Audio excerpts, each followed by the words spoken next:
Bem-vindos ao nosso Pode Sim, eu sou o Carlos Luiz e estamos aqui com várias pessoas que vão dar um oi para vocês. Olá, Evaristo, Catarina Laboreiro, Centro Espírita Catarina Laboreiro. Que é um centro espírita aqui vizinho nosso. Aqui pertinho da Chupada. E o aqui pertinho em Fortaleza, viu gente? Aqui não falar, ninguém sabe. Aqui na Varjota. Quem mais? Você quer dar um oi? Como é teu nome? A Ana tá desenhando ali, tá fazendo coisa mais importante, tá certa. Essa... Euridéia, Vicente Ruth e Rui. E dá um oi, né? Só o nome. Gente, oi por eles. Oi por eles. Oi por todos eles. Eu fiz 1 ano e meio de rádio. Foi? Uma cidade Bacabal, onde essa moça nasceu. E fazia um programa espírita. Maranhão. Né? Que bom. Fazer. É? Que maravilha. Lá é bom, porque é uma cidade de 80 mil, 90 mil habitantes, aí era barato.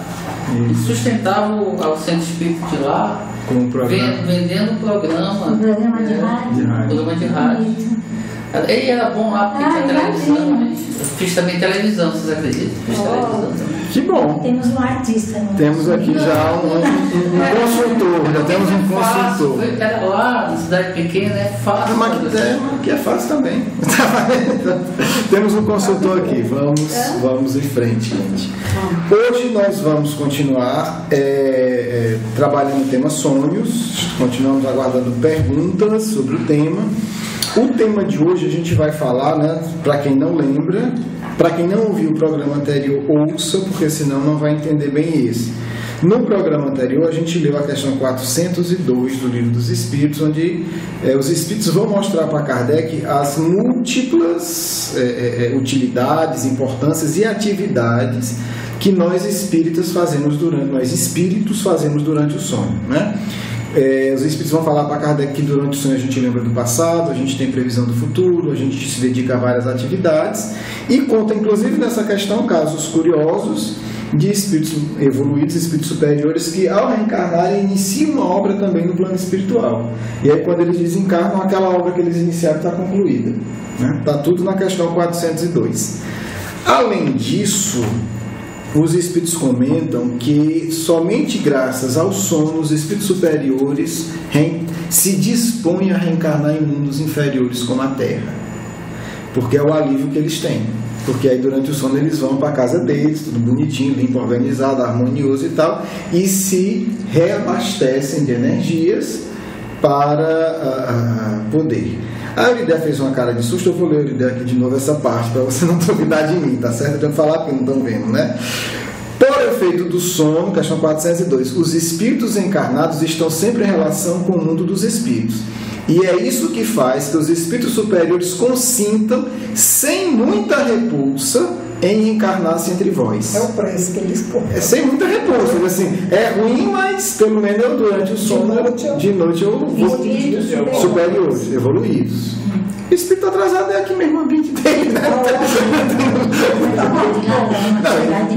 pode, né? Você que consiga aí uma visita, sei lá, um estágiozinho, aí é caso a caso. Então, tudo isso são várias atividades que ocorrem durante o sono, além dessas, os espíritos também vão falar aqui da obsessão, né? Então, são 4 pontos que a gente vai destacar.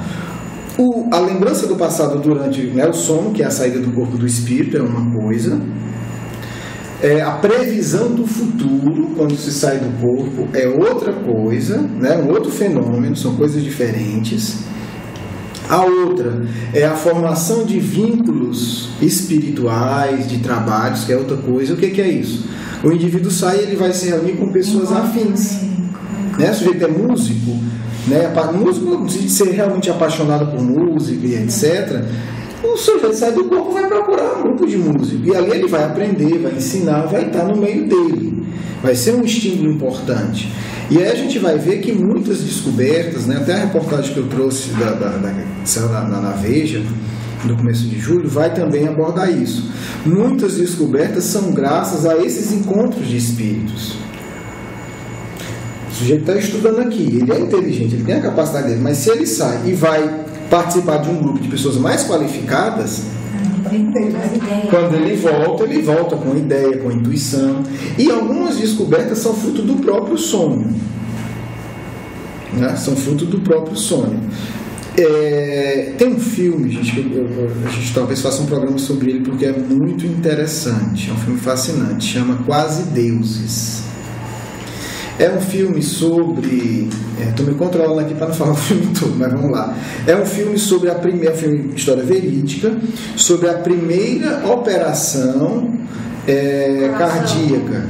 Porque assim, a medicina, como até hoje, a gente tem que entender que medicina, toda a ciência é feita pela gente, que somos a grande maioria espíritos atrasados. Então tem cheio de preconceitozinho, acha que é cientista, mas é só em parte. Por quê? Eles tinham um dogma. E um dogma fanático, que era o seguinte: não se toca no coração. Não pode mexer no coração, ninguém mexe. E era um dogma ensinado pelos melhores professores no mundo, nos Estados Unidos, em todo canto. Nas melhores faculdades era proibido. Deu problema do coração, deixa morrer. É intocável. É intocável. Né? Então é absurdo a gente pensar isso hoje, mas foi há poucas décadas. Foi há poucas décadas. Era tão importante. E era ensinado para todo mundo nas faculdades que não se tocava. Enfim.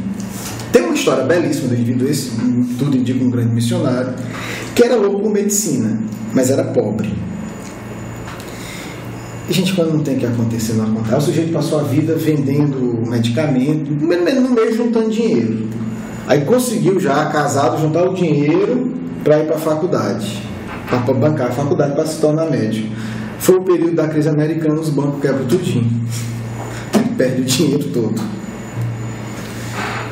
E ainda era negro, né? O preconceito ainda pesa mais. E aí, vai tentar não sei o quê. E aí ele decide que vai trabalhar como auxiliar num laboratório lá de um grande médico da faculdade que ele queria estudar.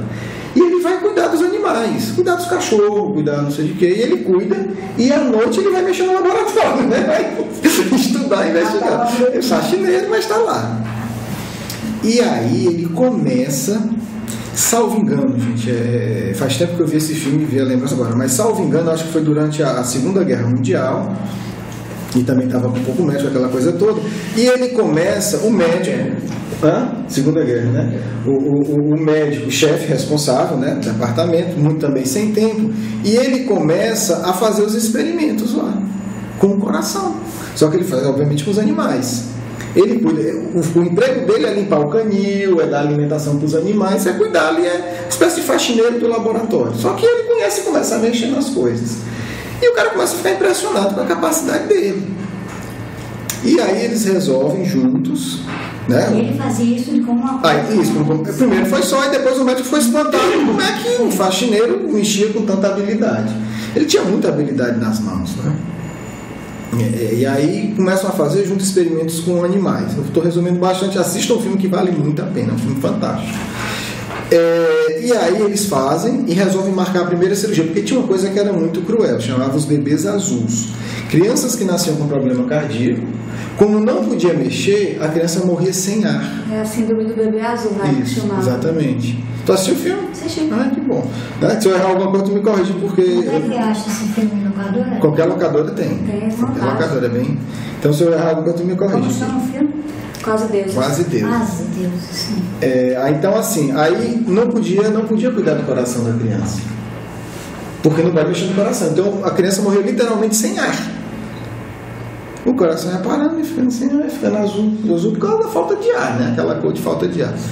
Resolveram marcar, fizeram experimento com o cachorro e resolveram marcar a cirurgia. Deu certo, o cachorro estava saudável, teve um candidato e disse: vamos operar a criança. Marca nessa confusão de marcar, e aí tem uma pressão de parte da religião que é contra, coragem. Foi um evento da história, da medicina, e o cara botou o nome dele, né? Ali a tapa, veio gente do mundo todo para assistir e tal. E aí, quando marca a cirurgia, essa confusão toda no meio médico, gente, o padre lá que orientava a mãe da criança dizendo que não podia, que era vontade de Deus que a criança ficasse, essas coisas todas. Mas eles fazem e marcam. Nesse período em que dá certo a cirurgia do cachorro, eles marcam, o cachorro morre. E aí, assistam o filme. Não, eu vou contar assim rapidamente no filme tá lá como é que ele conseguiu resolver isso? Como é que ele descobriu? Porque assim, alguma coisa deu errado. Alguma coisa deu errado naquela cirurgia. O cachorro morreu. A cirurgia da criança estava marcada. pronto. Quer dizer, como é que você descobre ou desmarca a cirurgia? Ou faz? Porque errou. Onde foi? A criança não ia morrer de todo jeito. Mas aí essa criança morre um dia depois da cirurgia na sua mão, aí tem toda uma questão social, o que os outros médicos vão dizer, e podia bloquear experiências futuras, né? Como que eles, não, já fizeram e deu errado. Porque aí, gente, na verdade... E o que aconteceu? Vou contar. Só para entender que não está vendo a questão humana só, está vendo a questão da política acadêmica, política médica. Não, teológica. Igual, tá vendo? O padre vai chegar e não, tá vendo? Não era para fazer isso, Deus castigou. E no meio médico, acadêmico médico, já tentou, deu errado, ninguém vai mexer mais nisso, acaba bloqueando mais. Então tem uma questão também aí delicada de avanço da ciência.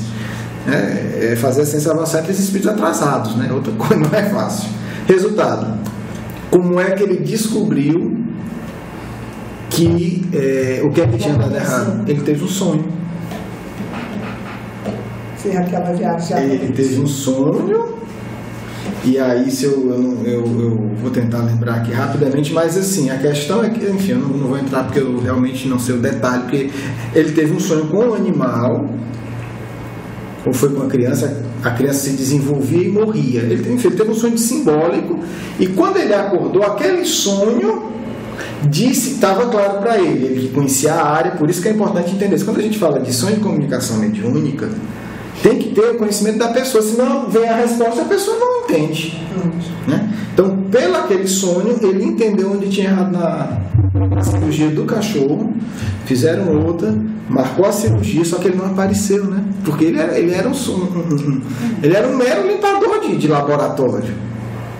Foi o outro médico que apareceu, a gente do mundo todo, acho que era em Harvard, uma das faculdades, né, de excelência e tal, viu todo mundo. Aí no filme, eu acho que foi verídico, não sei, no filme o médico começa a fazer a cirurgia e dá um choque, começa a ficar inseguro e com medo. E isso naquele auditório, né, de cima, todo mundo olhando de cima para baixo, todos os médicos. Aí o que ele faz? Manda chamar o faxineiro.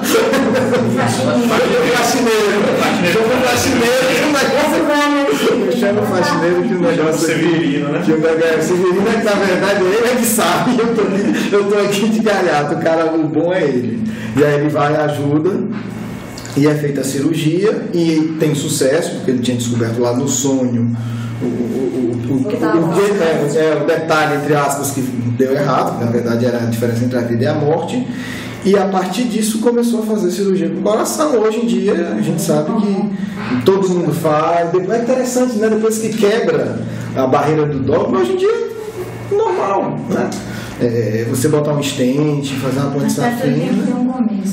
Inclusive meu pai é operado do coração, fez angioplastia, colocou stent, fez. Então hoje em dia é considerado um procedimento, né, pelo menos o stent relativo, né, não é uma coisa mais de alto risco, né? O marca-passo também é considerado uma coisa simples.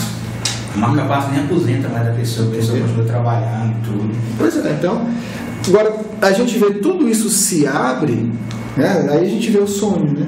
Quer dizer, um sonho que ele teve, e porque se ele não tivesse, não é a questão que não foi, mas aí você tem toda a questão política, desmarca, vai marcar outra é mais difícil, faz e dá errado, aí vem toda uma pressão dizendo, tá vendo, todo mundo disse que ia dar errado e deu. Então você está desafiando uma cultura, um modelo de vida, dogma sustentado por grandes cientistas que não querem admitir que erraram, porque tem isso, a vaidade. Eu sempre disse que dava errado, alguém faz e dá certo. Se eu sou um espírito mais lúcido, que bom que eu vou aprender. Se eu sou um espírito atrasado, eu fico com raiva. Não, provou que eu estava errado agora. Então é verdade, mexe com tudo isso, né? Isso é humano. É assim que as coisas funcionam aqui. Então mexe com tudo isso. Então, se tivesse dado errado, certamente no futuro eu conseguir, mas Quantas décadas mais ia precisar para outra pessoa ter coragem de arriscar sua reputação? Estava na hora de ser descoberta. Exatamente. Então, a gente vê aí a questão do sonho. Acabei falando de mais de um outro tópico, né, gente? Mas vamos...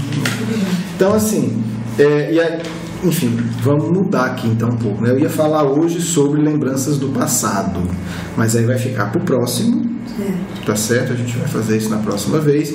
E hoje a gente já trabalhou a importância do sonho na questão da comunidade de espíritos. E aí isso não é só a história do filme, essa é a nossa história. Nossa história.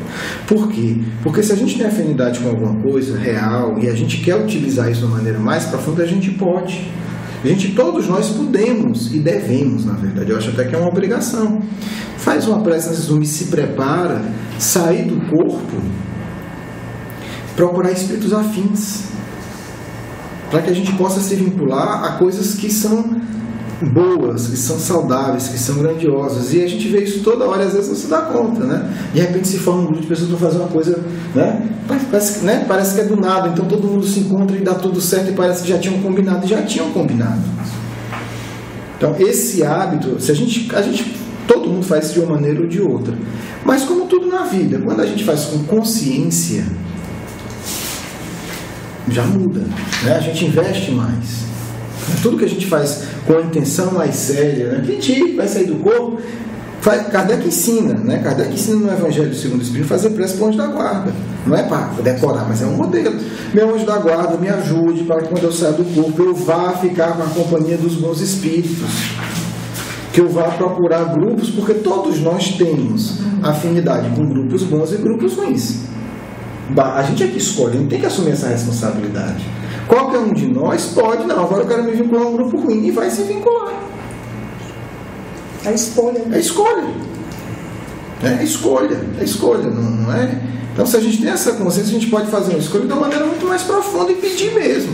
Meu anjo da guarda, me ajude. Ao sair do corpo, eu quero, né? Quero estudar tais coisas, quero estar tal grupo, eu quero desenvolver tais atividades, eu quero aprender isso, eu quero aprender aquilo. E aí a gente vai estar utilizando o nosso tempo de uma maneira muito mais enriquecedora, né?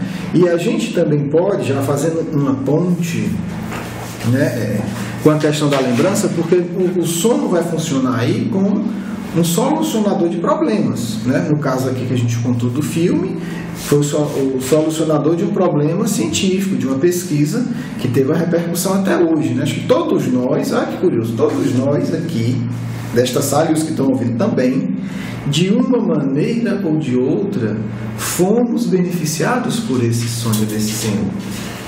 Por quê? Né? Ou a gente já teve, ou tem alguém que a gente gosta muito, que graças às operações do coração viveu mais, ou ainda está vivo, ou teve uma sobrevida. Porque essa é a verdade, porque antigamente não se mexia. Né? Todos nós, é interessante a gente ver isso, não é uma coisa que não tem nada a ver. Minha mãe usa marca-passo, ela está com mais de 15 anos, e eu fui no médico com ela logo no começo, e o médico falou uma coisa que eu digo, meu Deus, assim, não por ela, né, graças a Deus, mas por causa do que eu pensei no passado. Ele disse o seguinte: o que a senhora tem é simples, é uma operação rápida, sabe, é procedimento simples hoje. O coração a gente pensa que é uma coisa, né, já vai morrer. Procedimento simples. Agora, se a senhora não fizer, você vai ficar sem força, vai chegar uma hora que você não vai conseguir se levantar nem da cama e vai morrer uma morte lenta, cruel e dolorosa, sufocada. Nossa. Porque, a história entendeu? das crianças, né? Exato. O coração vai parando e você vai ficando sem ar. Agora você não pode tocar, faz o quê? Você imagine você passar meses e meses devagar. Cada vez mais devagar. Não é assim, uma noite sem ar, não. Porque, por exemplo, ela estava adiando fazer a cirurgia, ela estava com medo, e ela já estava sentindo, não nesse ponto, mas, por exemplo, para andar muito já ficava sem ar, tinha que parar. E ele falou, isso vai aumentar cada vez mais. Ok, gente, vamos agora nos preparar para a nossa segunda parte, onde a gente vai fazer as nossas questões. Faz o que a gente prece? Faço.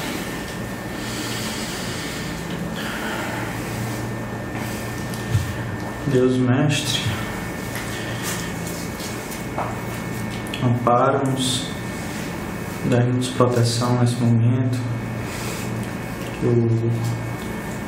que que as mensagens, que toda a comunicação possa ser proveitosa para nós aqui que estamos presentes, para os desencarnados também presentes e todos que estão nos ouvindo em qualquer parte do mundo.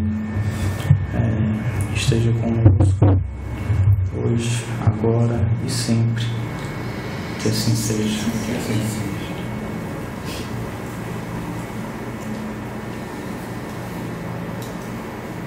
Que a paz do Cristo possa tocar os vossos corações, vos ensinando que o amor, a verdadeira ternura, a suavidade sincera e a energia verdadeira são características de todos aqueles que buscam seguir o Evangelho de nosso Senhor Jesus Cristo. Colocamos à disposição para as questões relativas ao tema estudado hoje.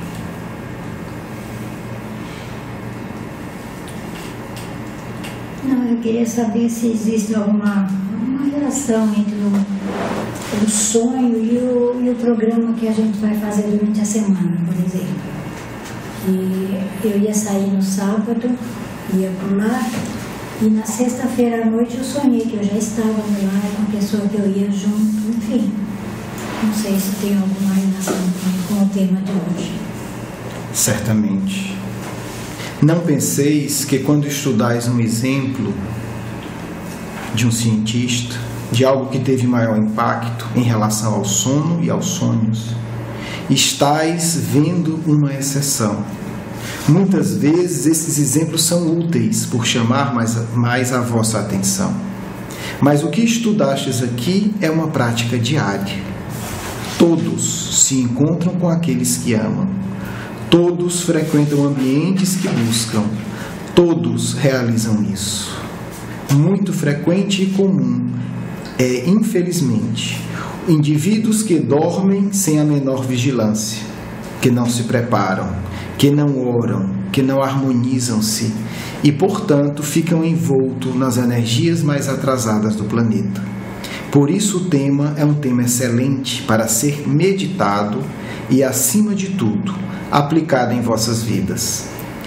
Lembrai que cada noite ao sair do corpo, vós tendes a oportunidade de estar com os bons espíritos.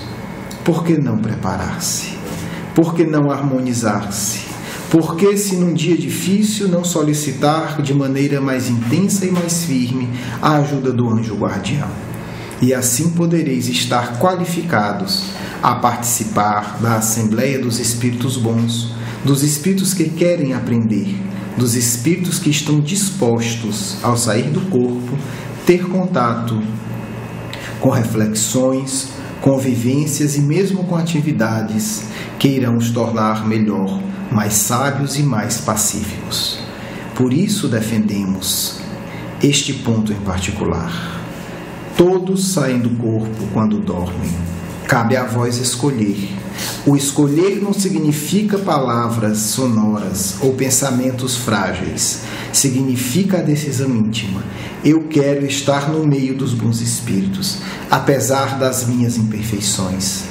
Da mesma maneira que os discípulos imperfeitos decidiram, eu quero estar próximo do Cristo, vós podeis decidir, apesar de vossas imperfeições, dizendo com profundidade do coração, eu quero estar na Assembleia dos Bons Espíritos. E não tenhais dúvidas que isso potencializará, dia a dia, momento a momento, todas as vossas atividades nobres e podereis fazer mais, de forma mais equilibrada, porque estareis ligado de maneira mais profunda, fluidicamente aos bons espíritos. Façais mais, pensais nas atividades que mais tocam o vosso coração e rogai ao vosso anjo da guarda, para que vos ampare. O mundo espiritual não é o mundo da mágica, é um mundo social. Procurai cursos, procurai temas, procurai assuntos, pedi ao vosso anjo guardião, eu quero participar de um curso onde eu aprenda a lembrar dos meus sonhos. É perfeitamente possível. Os espíritas precisam entender, obrigatoriamente, que a vida espiritual é uma vida social.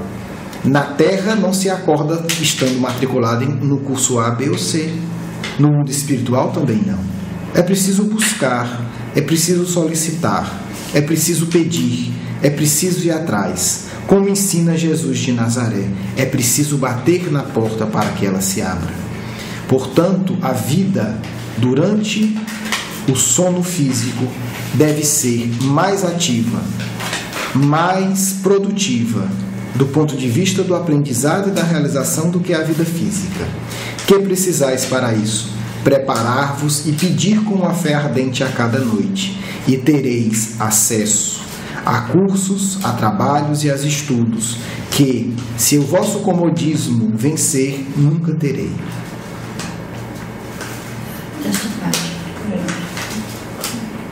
Boa noite. Boa noite, meu amigo.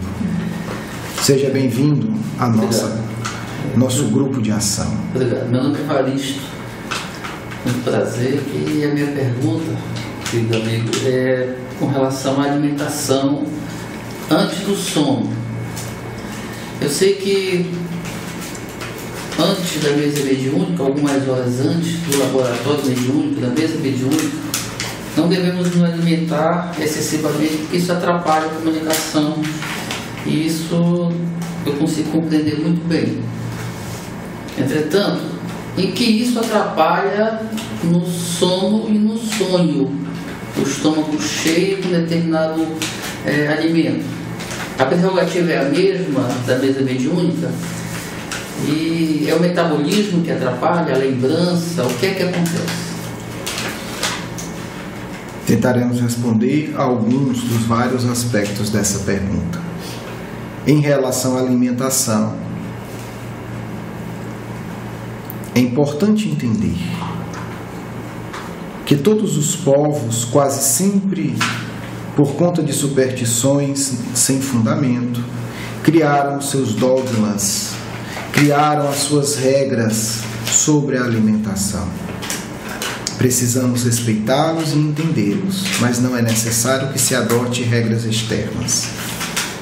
O ponto que destacamos é que o excesso de alimentação não é apenas prejudicial à atividade mediúnica, é obviamente, mas o excesso de alimentação, como todo excesso, é prejudicial ao equilíbrio da vida. A lei de Deus é de ordem, é de equilíbrio, é de harmonia. Toda vez que cometeis excesso, estais num grau maior ou menor indo contra a lei de Deus. Vossa análise coincide com a nossa, porque o fenômeno mediúnico, em larga medida, é também o fenômeno do sono, compreendido como um fenômeno de relativo distanciamento do espírito em relação ao seu corpo. Quando o corpo está sobrecarregado, seja em um processo digestivo, seja com preocupações excessivas e muitas vezes descabidas, isso atrapalha o deslocamento do espírito. Observai que quanto mais relaxado o indivíduo consegue estar no momento do fenômeno mediúnico ou do sono, mais suave se torna todo o processo. Portanto, a alimentação irá também afetar no afastamento do espírito em relação ao corpo e principalmente em relação à lembrança das vivências, porque o corpo estará investindo, falando de uma maneira mais simples, as suas energias no processo de quebra e digestão dos alimentos. Por isso, quando falamos da alimentação como superstição, indispensável também destacar, sábios de maneira muito adequada também se preocuparam com a alimentação. Não no sentido de regras externas, mas no sentido de entender que o excesso de alimentação cria desarmonias para o corpo, criam distúrbios químicos que interferem na vibração do corpo e que, portanto, também atingem o perispírito. Necessário refletir. Necessário seria mais investigações. Como processos químicos alteram processos vibratórios. Como o corpo físico afeta o perispírito. Mas já podemos dizer, afeta de maneira muito significativa. Se pesquisares a vida dos grandes médiuns, dos grandes sábios, dos grandes profetas, vereis que todos eles tinham particular atenção em relação à alimentação, não com regras, mas em busca do equilíbrio, porque observaram na prática e também foram orientados por seus guias espirituais que uma alimentação desequilibrada desequilibra todos os processos, inclusive intelectuais, mais ainda os processos mediúnicos. Quando falamos da preparação, também falamos da alimentação, embora seja um tema delicado, pois muitos querem criar uma nova religião da alimentação, o que discordamos. Defendemos sempre: evite o excesso, principalmente quando você vai ter uma atividade que exige concentração ou que exige um maior afastamento do espírito em relação ao corpo. A alimentação deverá ser leve, obviamente sem também excessos de exageros. Tanto a privação da alimentação quanto o excesso dificultam o sono equilibrado e a lembrança. Não sei se respondi, meu amigo. Perfeitamente. Haveria mais algum ponto? Eu tenho ainda pertinente. Meu irmão falou sobre a preocupação também. Você se preocupa muito durante o dia, durante a semana, enfim, isso interfere no sono. Sim, no sono certamente, também. Certamente. Eu me lembro na minha juventude, e eu sempre fui leitor espírita, mas eu não era espírita. Eu me lembro que eu fiz cursos, eu sonhava fazendo curso na espiritualidade. Eu tinha maior contato com a espiritualidade quando jovem. Depois que eu me tornei espírita, vou usar o termo praticante, a partir dos 30 anos de idade, mais ou menos, eu parei de ter esses sonhos fazendo cursos. Parei de ter... eu ainda tenho, mas não fazendo cursos como eu me lembrava na juventude. Eu fui apenas o contato com os espíritos, né? Mas isso é raro. Significa o quê? A partir do momento em que eu casei, comecei a ter filho, comecei a trabalhar muito, essas preocupações já na maturidade interferiram na lembrança, ou eu simplesmente isso diminuiu por causa do excessivo cotidiano da vida preocupante?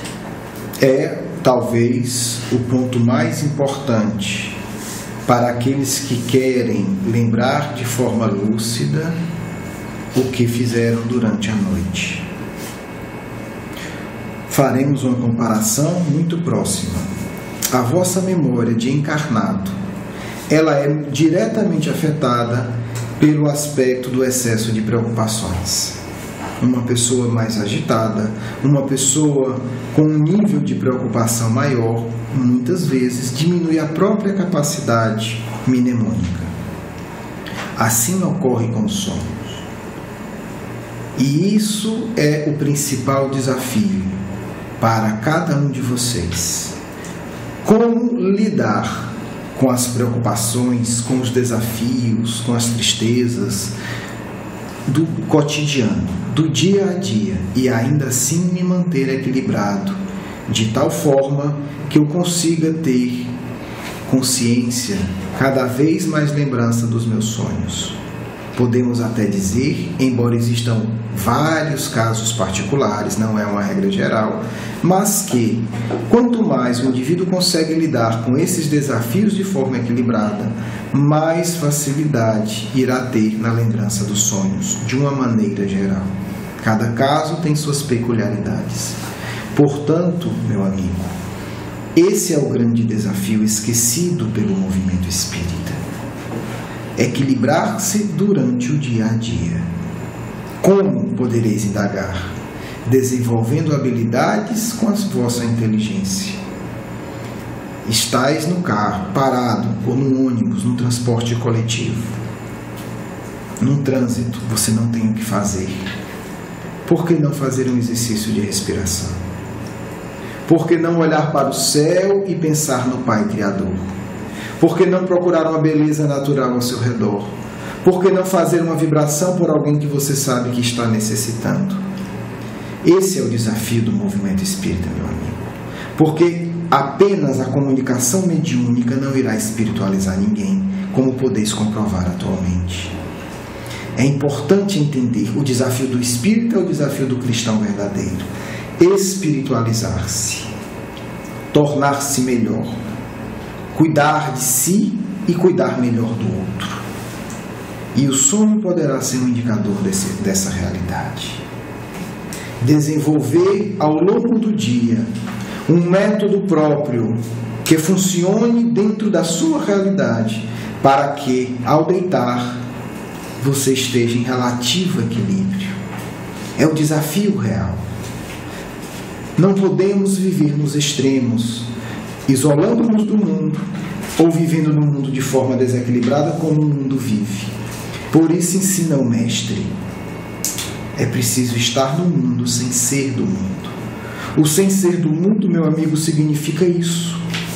Não compartilhar do desequilíbrio geral, da pressa desnecessária, do consumismo doentio, mas viver no mundo, consumir, ter momentos de pressa, mas que isso não seja a marca da vossa vida.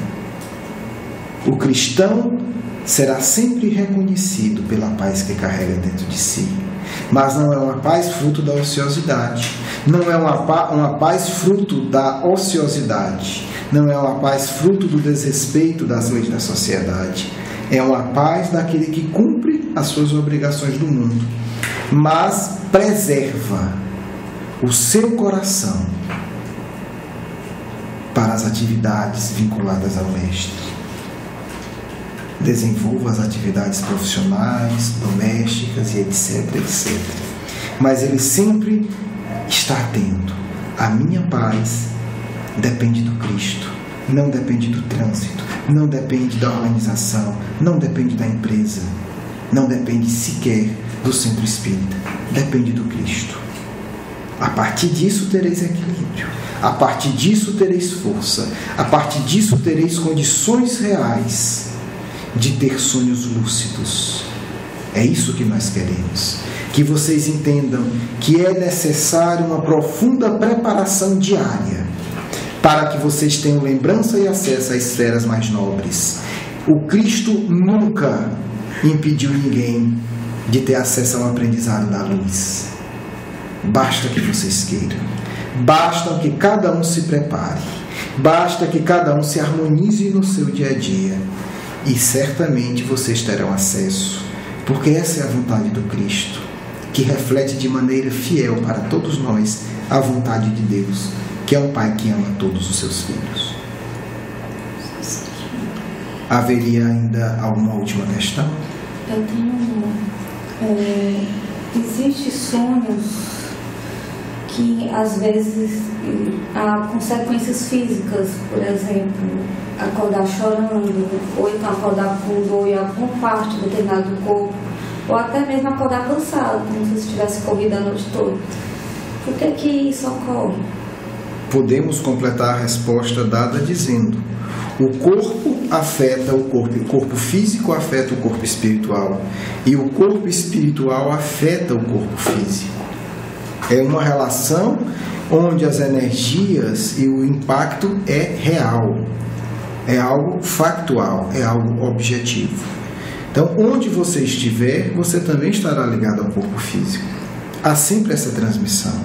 Por isso, um corpo físico sobrecarregado de nervosismo, sobrecarregado de alimentos, irá afetar a sua atividade onde você estiver. Bem como, aonde você estiver, o seu corpo espiritual irá transmitir todo o impacto, todas as energias ao corpo físico. Então, isso é um fato. Obviamente, cada situação poderá ser estudada pouco a pouco. Há os casos obsessivos, em que estudaremos no futuro, vendo a relação entre ser atingido por energias e espíritos inferiores e o impacto que isso tem no corpo físico, inclusive. Veremos casos de lembranças do passado que podem despertar memórias que vos comoverão, mas não necessariamente serão negativas. E veremos também o impacto disso no tema estudado hoje. a assembleias de estudo, de aprendizado. Isso gera empolgação, ânimo de viver, porque se começa a perceber que o mundo é mais bonito do que se achava, que a vida é mais estruturada do que se imaginava e que existe uma força poderosa chamada amor de Deus a cuidar de todas as células do corpo e de todos os seres do planeta. Mas quando estudais isso nas esferas superiores à vossa, o impacto é mais profundo, porque vocês veem, vocês entendem, vocês sentem, vocês vivenciam isso. E certamente isso irá trazer equilíbrio e saúde para o seu corpo físico, inclusive. Daí encerramos destacando a importância de se compreender o assunto e, acima de tudo, de se vivenciar o assunto. E isso dará condições de todos vocês que estão presentes e todos os que me ouvem de conquistar essas experiências. Despedimos-nos, expressando nossa alegria pela participação de todos e deixando o nosso incentivo: pesquisar este assunto. É através dele que todo o povo judeu foi preparado para recepcionar o Mestre no mundo. E é através dele que o Mestre irá se fazer presente na vida de milhões de pessoas que estão hoje no mundo, com a missão de tornar esse mundo um lugar justo e equilibrado. Paz a todos, do vosso amigo e irmão Caibar Judeu.